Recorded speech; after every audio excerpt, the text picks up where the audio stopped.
How's it going, everybody, and welcome back to another video. Once again today I am going to take a little break from comics. As I have mentioned in many of my videos before, I collect a wide variety of items, and one of that, other than comics, is Pokemon.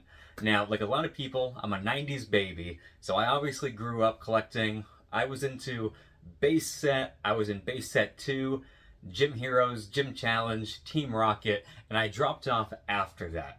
And like a lot of people, it is the Scarlet and Violet era that we're currently in right now that has brought me back full force into the Pokemon hobby. It started out just wanting a break from comics. I had just gotten hot off of collecting some of my bigger boy books, and Pokemon packs were a way to get something cheaper, more fun. I could pick up some packs after work, rip some packs. If I get some hits, great. If not, it's still cheap fun.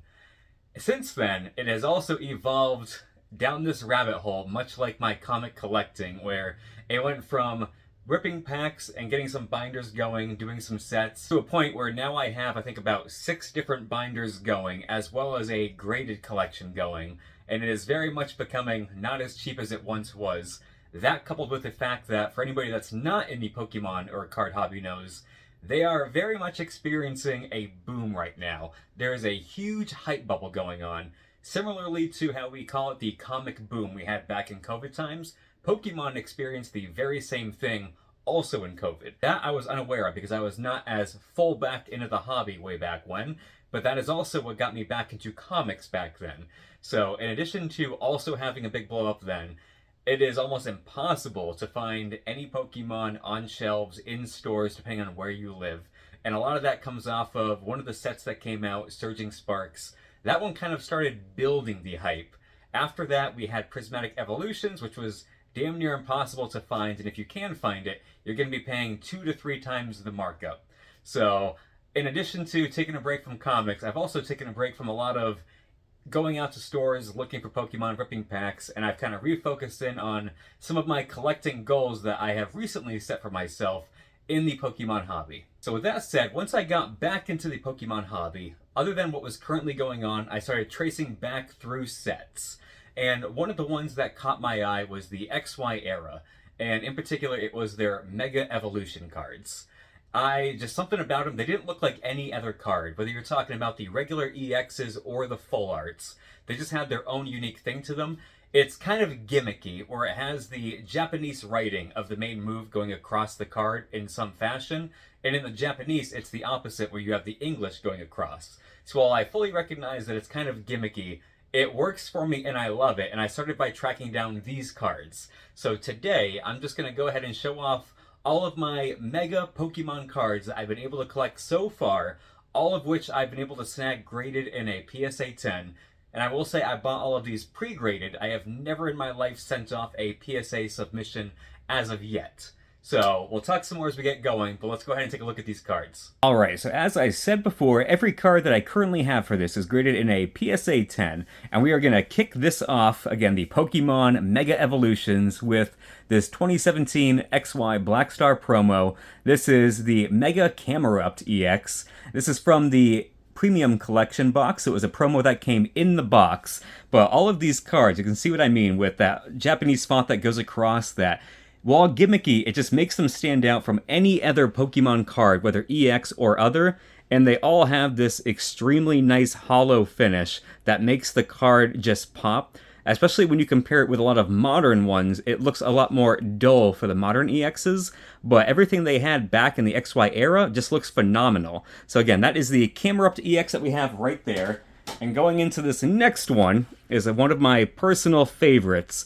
I don't know why, because it wasn't any character I was particularly fond of in the show, but something about Beedrill cards, they always catch my eye, and I'm thinking about starting just a Beedrill collection because I love all the way his cards turn out. So again, we have another Black Star promo.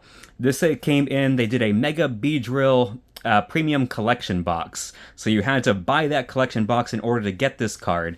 So the good news is you didn't have to rip packs to try to pull it and get it.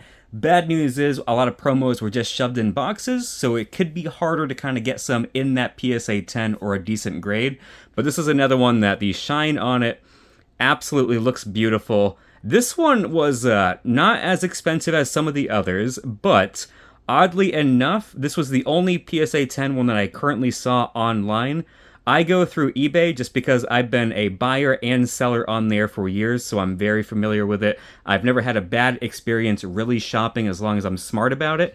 So I haven't done any shopping on TCG Player where I know a lot of people do, but this was a pretty awesome snag for me right here. And then next up, and we're going to kind of plow through these because it is a decent stack. So we have, there we go. And this one actually just arrived this past week. We have the Mega Mewtwo EX. This one is from Breakthrough. So again, just this one, I believe they have two different versions, an X version and a Y version. I have not tracked down the other version yet, but this is another beautiful one that I'm happy to have in the collection. After that, we are going to go... There we are. I have the Mega Alakazam EX. This is from Fates Collide. Again, I love how you have his spoons at the bottom that work in well with the hollow design. As I trying to show off a little bit of the hollow without the glare. Alright, but there we have it. Mega Alakazam EX. And I got lucky and unlucky with a majority of these. Here we have, again, the Primal Groudon. So this isn't quite Mega, it's Primal, but in terms of gaming mechanics, I hear it is about the same. It is essentially the Mega version of it, and you have the Primal Groudon and Kyogre, I believe it is. So this is the EX Holo from Primal Clash. So I got lucky that these had caught my eye early on when I first got back into Pokemon, so I had started snagging them very, very early on of me getting back into it. However, Pokemon has announced their new game, which is going to be bringing Megas back, and have since then announced that they are also going to be bringing Mega cards back into the TCG, which has made a lot of these much harder to get. It has made them much more expensive, so I'm lucky I started when I did, but there are some that are already out of my price range. So here we have the Mega Scizor EX Holo. This is from Breakpoint. Again, this is another recent acquisition I was able to get. Absolutely phenomenal card, and again, this is one of the ones that there's not too many floating around online, so that one again was a little tougher to get, and I was happy when I finally did. Next up, we have the Mega Steelix EX. This one is from Steam Siege, and again, I was not in the hobby when all of these were coming out. Everybody says that Steam Siege was not a great set, but a few of the cards that I have seen from and have acquired from it, I think they look gorgeous, so perhaps it's one of those things that you don't know what you have until it's gone, and a lot of people are coming back and appreciating those cards much more now. Alright, next up, we have the Mega Pidgeot EX. This one is from Evolutions, and I could be wrong, but I think the next ones you're going to see before we get into the full arts are all going to be from Evolutions. The most I have are definitely from Evolutions. Next up, we have the Mega Slowbro, also again from Evolutions. This one always reminds me when I saw it online. This card I absolutely adored. At first, I was only collecting the Mega Full Arts, and this and Beedrill were honestly the first two that made me dip my toes into just the regular EXs as well. I love this. The pink and the blue reminds me of, it's like a cotton candy Slowbro, and this is the one that, again, that made me cave and dip my toes in, and now I have pretty much started just doing any Mega evolution I can. It has, again, been expensive to go down that rabbit hole, but I'm vastly, vastly too far gone now. So here we have the Mega Blastoise EX, again, also from Evolutions. Now, this one, along with Venusaur and Charizard, also have Mega versions from Generations. Those ones are a little bit harder to track down. They're either more expensive or they're just harder to find in general. So I haven't been able to get the Mega Evolution of Blastoise from Generations yet. Alright, next up from Evolutions, we have the Mega Venusaur. So this one, however, it's funny because later today, I actually have a package out for delivery that is the Generations Mega version of Venusaur. So I could not wait to do the video. I had already planned it out, had it going, so by the time you guys see this, I should also have my Venusaur ready. If you're interested in that, I'll be uploading some videos of these to my Instagram, Conlan's Comics, as the week goes on. But there we have the Mega Venusaur EX. Alright, and that was actually going to be the last one that we had for the regular EXs, whereas now we are going to get into the full arts. And these are the ones that I originally had started collecting right away that caught my eye immediately. So these ones can be a little bit harder to track down. Some are easier than others. But this is the Mega Manectric EX. This is a full art, and it's from the promo from the Mega Powers collection box. So same thing. You did not have to go to the trouble of pulling this card, but because it was jammed into a collection box as a promo, they can be harder to find in a PSA 10, because a lot of time you would have the corners or edges getting dinged up pretty bad. And from that same collection box, we have the Mega Lucario Full Art. So again, this is another promo included in the Mega Powers collection box. So this one I've seen a few more floating around. So again, while I'm sure it has a lower gem rate of a lot of the ones you have to pull from packages, you at least had overall a better chance of getting it, because as long as you could get your hands on the box, you got your hands on the card. Alright, next up is, again, one of my favorites for the full arts, and that is the Full Art Mega Alakazam. This EX is from Fates Collide. This one, it was extremely tricky. As soon as the prices really jumped up, more and more of these have been making their way online, but they are easily double to triple what I paid for this card. I think the cheapest one you can find online right now is $800 to $900, which is just crazy and ridiculous, but I love the design on this one. I love the hollow pattern. I love, once again, the use of his spoons going around him on this card. Absolutely beautiful, incredible card with the Mega Alakazam. And as I mentioned before, what I believe I was told was one of the, I don't know if it's most hated or most boring sets, but we have again the Mega Full Art Steelix EX, this one from Steam Siege, just like the regular EX. I think this card is incredible. I love Onyx, I love Steelix. Again, growing up in the 90s, Gen 1 and all of their evolutions are a special place in my heart. But this card, and I love how his Japanese font for his attack, the King and Axe, works with it.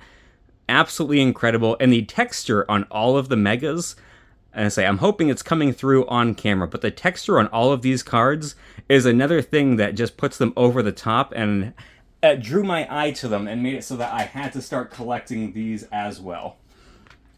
Alright, next up, we have the Mega Gyarados EX from Breakpoint. This one, I am a huge Gyarados fan. I love the shining red Gyarados with the blue background. The only thing I kind of can't unsee from this card is to fit his whole body on the card. He comes off a little shrimpish, you know? He comes off a little shrimpish. Just seeing that tail down there, he reminds me of just a giant shrimp ready to be plucked. But the colors on it are amazing. Gyarados is always a OG classic fan favorite. The texturing on this card, once again, absolutely incredible. So there we have it, the Mega Gyarados. Alright, and we're wrapping up to, I believe, the final four, all from Evolutions. So we have the full art of the Mega Pidgeot EX. This one is one of the ones that is easier to find and comparatively cheaper. When I first started collecting these were maybe 30 to 50 bucks in a PSA 10. Now they're up to 100, 120, but compared to all of the others, that is actually still a very cheap price. So this is one of the cheaper ones you're going to find for these Mega Full Art cards. So if you are interested, I would definitely start there. Alright, next up, also from Evolutions, we have the full art of the Mega Blastoise EX. This one, again, almost with that blue and that pink, comes off a little cotton candy-ish, just like the Slowbro, but I love it that much more for it. The colors go extremely well hand in hand.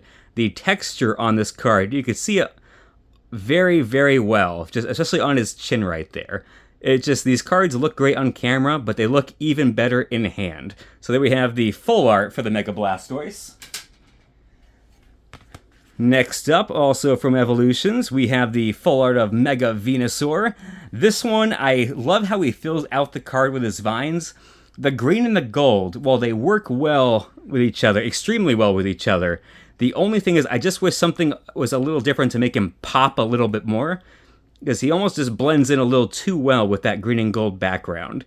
But nevertheless, a beautiful card right there. You always have to have the 3 OG starters for the full arts in anything, so Absolutely incredible. And the final one I currently have in my Mega collection is, of course, from Evolutions, the Full Art of Mega Charizard. This card was, at the time, one of the pricier ones, but easy to find when I first got into it. Now, it is still easy to find, but the price has almost doubled. So I believe this was between $100 to $150 when I first started getting into these, and it has since jumped to between $300 and $350. So again, just the way that the texture on this card pops, the orange of Charizard with the blue highlights they gave him, and that cloudy, smoky textured background right behind his head. There you go. Now you can really see it. Absolutely gorgeous, gorgeous card. So if you've ever seen these online but haven't held one in person, I highly recommend looking into it. If you find any cheap ones that are not graded, go for it. These would look absolutely beautiful in a binder. But that is all I have for the entire collection for my Mega cards. There we have it, everybody. Just another quick video showing off one more thing I am passionate about. And with Mega Evolutions making a comeback after we have our Team Rocket set coming out, I thought now is as good a time as any to go into it and start sharing with you guys. So for the most part, like I said, I am a binder collector when it comes to ripping packs, collecting the master sets. I am not OCD about the master sets, but as I rip packs, I do like to keep everything I have and then just give away the bulk of the items. So with my graded side of my Pokemon hobby, I'm very specific, trying to keep it tight and keep it limited, like I've tried to do with my graded comics. So anything that I collect from my Mega Evolutions, I'm doing PSA, trying to do PSA 10. I have a very, very small amount of regular illustration rares that are graded, a very, very small amount of special illustration rares that are graded, and other than that, the bulk of my graded Pokemon collection is either my VMAXs or my V Alt Arts that I have. And currently everything I have in my graded case is a PSA 10. I'm just trying to keep it nice and consistent. I've had my eye on some vintage sets, again, I missed out on. A lot of those in Holo PSA 10 is already, like I mentioned, vastly out of my price range. So once I get into a little bit more vintage for my graded collection, then we'll be looking at things more in the 8 to 9 range, and maybe even lower depending on what it is. So hopefully you guys enjoyed seeing something a little bit different today. Thank you for checking it out. As always, if you want to see a little bit more without the talking, check out my Instagram, Conlin's Comics. Until next time.